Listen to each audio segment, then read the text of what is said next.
पिछड़ों वंचितों के हजारों साल का इतिहास तेरा डूब जाएगा।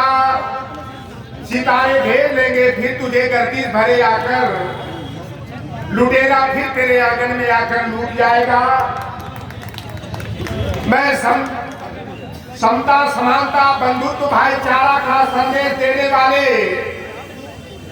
तथागत गौतम बुद्ध जी, संविधान निर्माता बोधिसत्व बाबा साहेब डॉक्टर भीमराव अंबेडकर जी और अंबेडकर जी को उच्च शिक्षा दिलाने में मदद करने वाले यादव जदुवंशी बिरादरी में पैदा बड़ौदा रियासत के रियासतदार सयाजी गायकवाड़ को नमन करता हूँ और नमन करता हूँ बाबा साहेब को प्रेरित करके उनकी भावना को विस्तारित करने वाले पूर्वी पटेल बिरादरी में पैदा कोल्हापुर रियासत के रियासतदार छत्रपति साहू जी महाराज जी, क्रांति सूर्य ज्योतिबा फूले जी, देश की पहली महिला शिक्षिका राष्ट्रमाता सावित्रीबाई फूले जी और उनके मिशन को आगे बढ़ाने में अभूतपूर्व योगदान देने वाली डॉक्टर फातिमा शेख जी और अंबेडकर जी को संविधान सभा में पहुंचाने वाले हमें भी गर्व है। अब तो हम जाति से उभर गए हैं, लेकिन बात आती है इसलिए कहना पड़ता है, निषाद कुल में पैदा डॉक्टर जोगेंद्रनाथ मंडल को भी नमन करता हूं। जिन महापुरुषों की आंदोलन की बदौलत हम पिछड़े, दलित, वंचित, कलिया, पसमानदा, गरीब, गुरबा समाज को वयस्क मताधिकार का अधिकार मिला। बाबू रामचरण निषाद जी, राम प्रसाद अहीर जी, राजा राम कहार जी, शिव दयाल चौरसिया जी को नमन करता हूँ।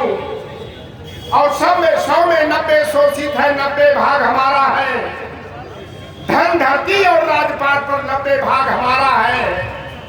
10 का शासन 90 पर नहीं चलेगा, नहीं चलेगा का नारा बुलंद करने वाले भारत लेनिन बाबू जगदेव प्रसाद कुशवाहा को नमन करता हूँ।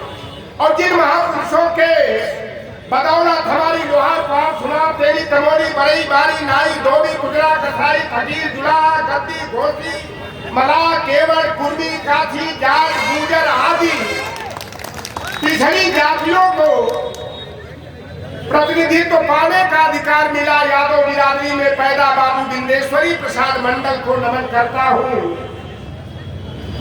और देश के सच्चे जननायक और बिहार की सामंती धरती पर 26% आरक्षण देने वाले नाई संता बिरादरी में पैदा गुदड़ी के लाल जननायक कर्पूरी ठाकुर जी को नमन करता हूँ। और हम लोगों को अंधकार से प्रकाश की ओर ले जाने वाले पेरियार ईवी रामास्वामी नायकर जी, उत्तर भारत के पेरियार ललई सिंह यादव जी, बाबू राम स्वरूप वर्मा जी, संत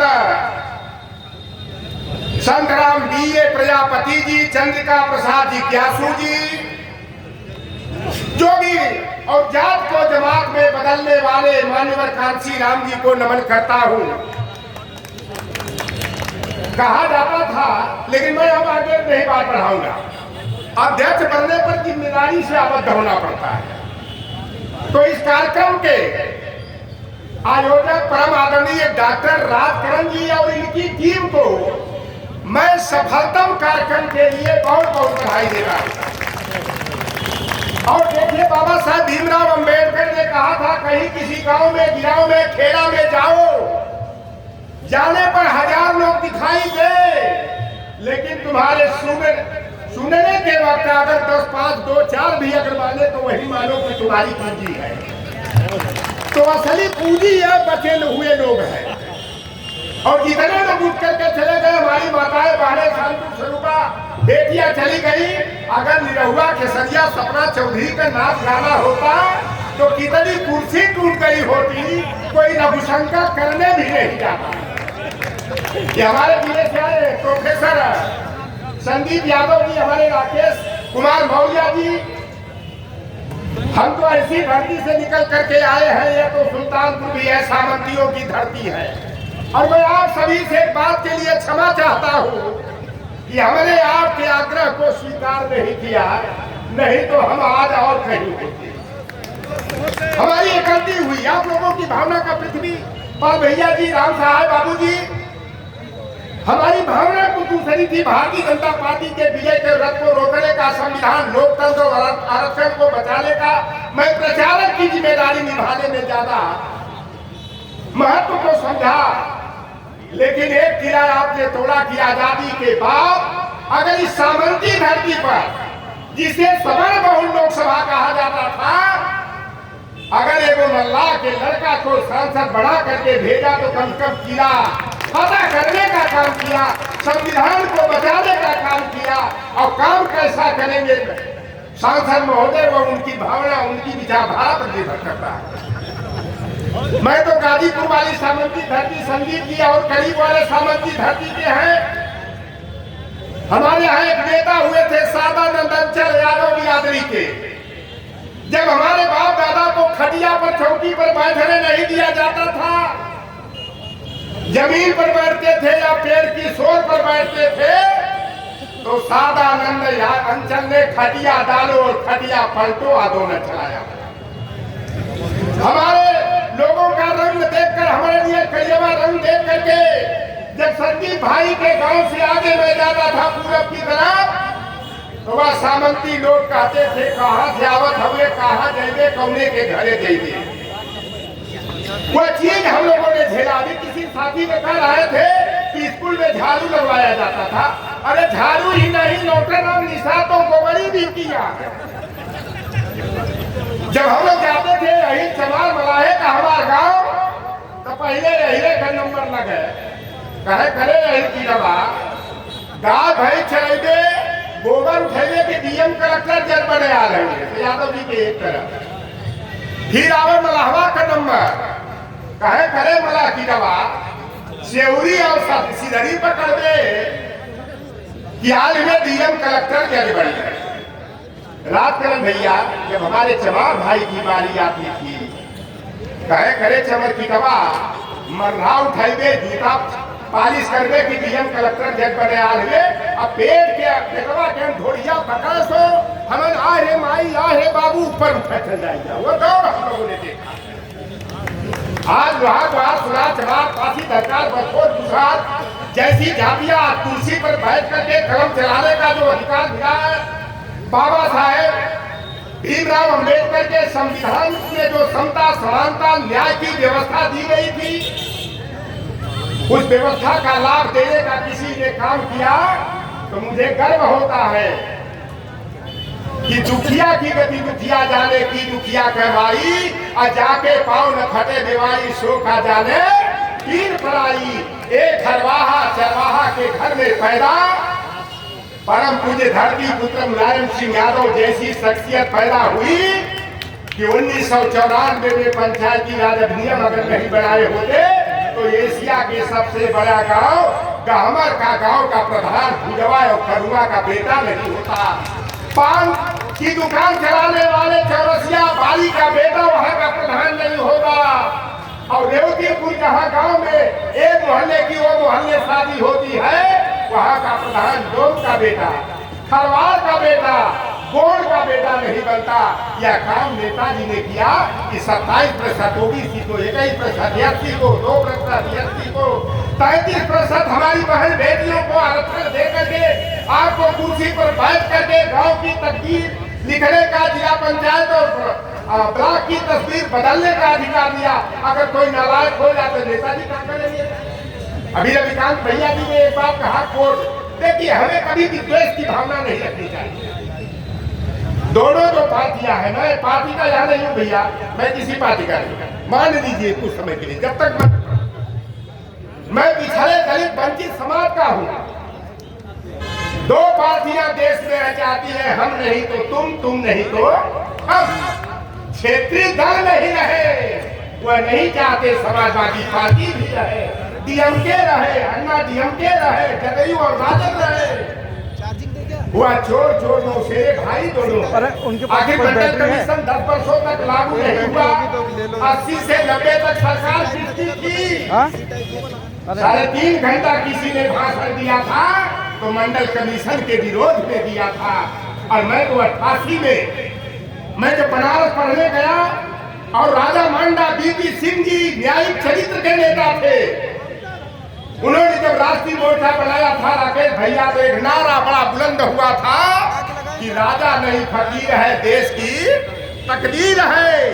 और जब हमारे नेता लालू प्रसाद यादव, शरद यादव, रामविलास पासवान, मुलायम सिंह यादव के प्रयास से 7 अगस्त 1990 को जब मंडल कमीशन के तहत 27% आरक्षण की अधिसूचना जारी करने का निर्णय लिया गया तो रातों रात नारा बदल गया था कि राजा नहीं रंग है देश का कलंक है, मान सिंह की औलाद है। और मैंने बनारस की गलियों में, सिगरा में, मैदानी में, नौराबीर, घोरूपुर में, इंग्लिशिया लाइन बनारस के कैंप पर मैंने देखा गाय के ऊपर, सांड के ऊपर, सुअर के ऊपर, कुत्ता के ऊपर लालू प्रसाद यादव मुर्दाबाद, बीपी सिंह मुर्दाबाद, शरद यादव मुर्दाबाद, मुलायम सिंह यादव मुर्दाबाद के नाम की पट्टिका लगाई गई। और हमारे बगल के गांव में अगर किसी बड़ी जाति वाले के घर भैंसिया अगर पड़वा देती थी तो ये बेईमान जो हमारे बाप दादा को जमीन पर भी नहीं बैठने दिया, कहे मुलैमा पैदा हुआ है। मैं प्रैक्टिकली बात करता हूँ, मैं दूरी की बात नहीं करता हूँ। तो फूल वही चुन पाते हैं जो कांटों से टकराते हैं। अधिकार न मांगे मिलता है, अधिकार तो छीने जाते हैं और अधिकार छीनने के लिए हमका परित्याग करना होगा। लौटर राम निषाद से बहुत लोगों के पिछवाड़े लाल मिर्ची लग जाती है।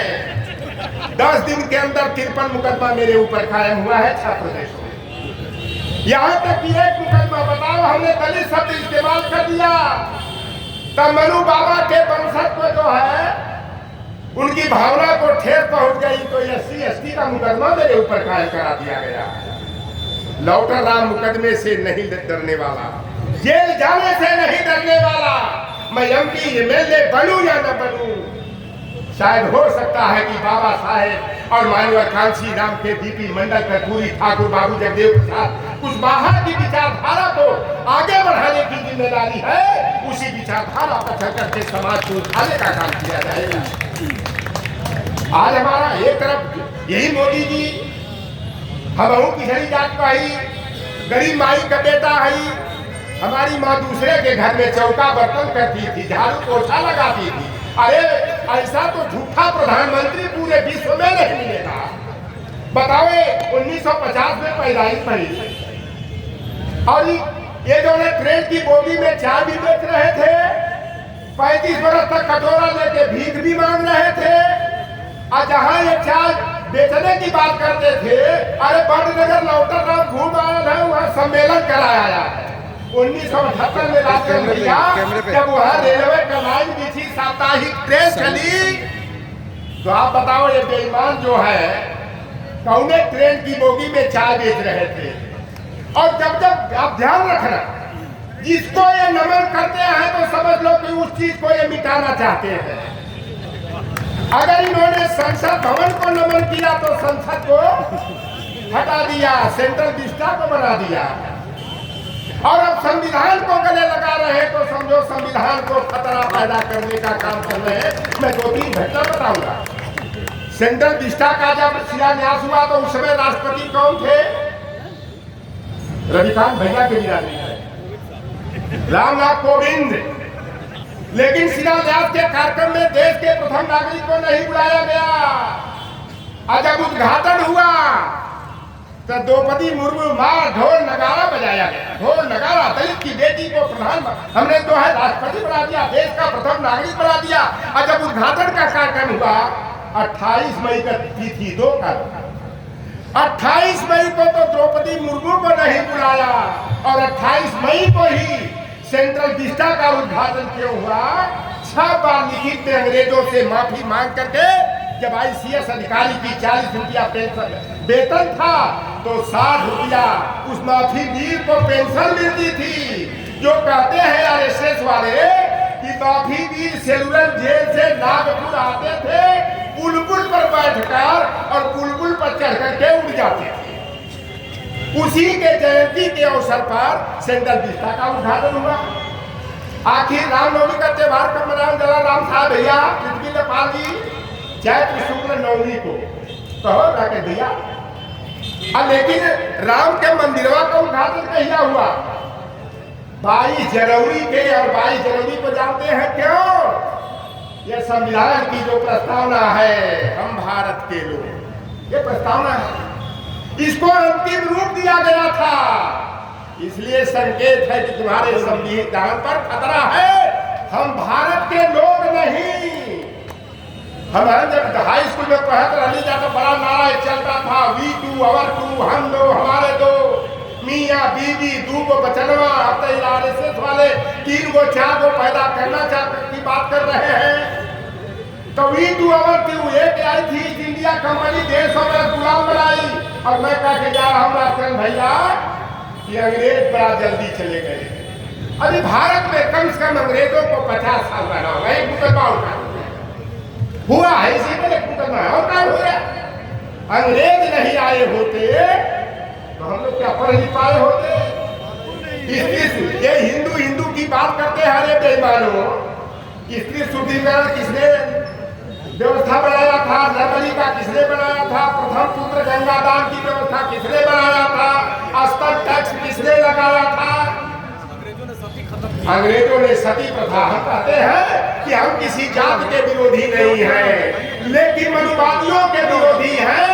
और ब्राह्मण समाज में पैदा हम दिनेश्वर मिश्रा का, रमाशंकर कौशिक का, दयानंद सरस्वती का, राजा राम राय का मैं सम्मान करता हूँ। लेकिन जब के सही से जब पैदा का नारा भी बांधने नहीं आ रहा है, हमारे आगे का पैदा होकर हम संपूजी करेंगे या कट्टा ही नहीं चलेगा।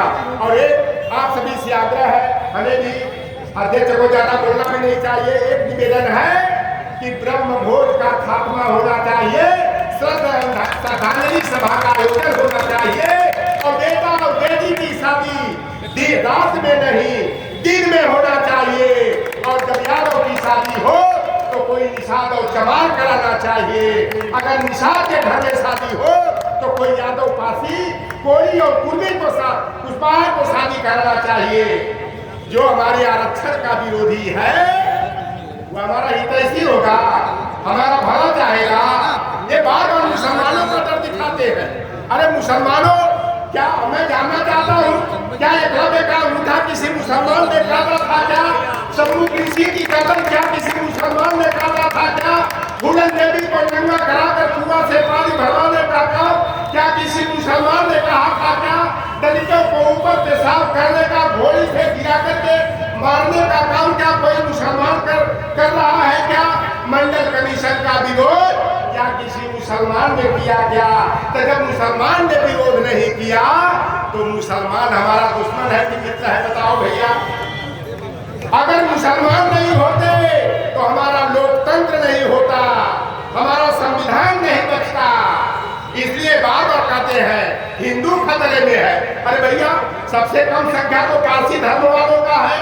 पारसी तो नहीं कहता हमारा धर्म खतरे में है। 1.5% आबादी वाले सिख पंथ वाले हैं। हम पंजाब वो तो नहीं कहते मेरा धर्म खतरे में है। जैन धर्म वाले बड़े कम संख्या में है। बौद्ध धर्म वाले भी मुट्ठी भर है।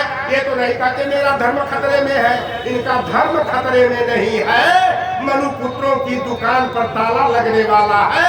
इनका धर्म का धंधे पर खतरा है। तो जो जुल्म और अत्याचार अब न हमको सहना है, जिन आंखों में आंसू है चिंगारी उनमें भरना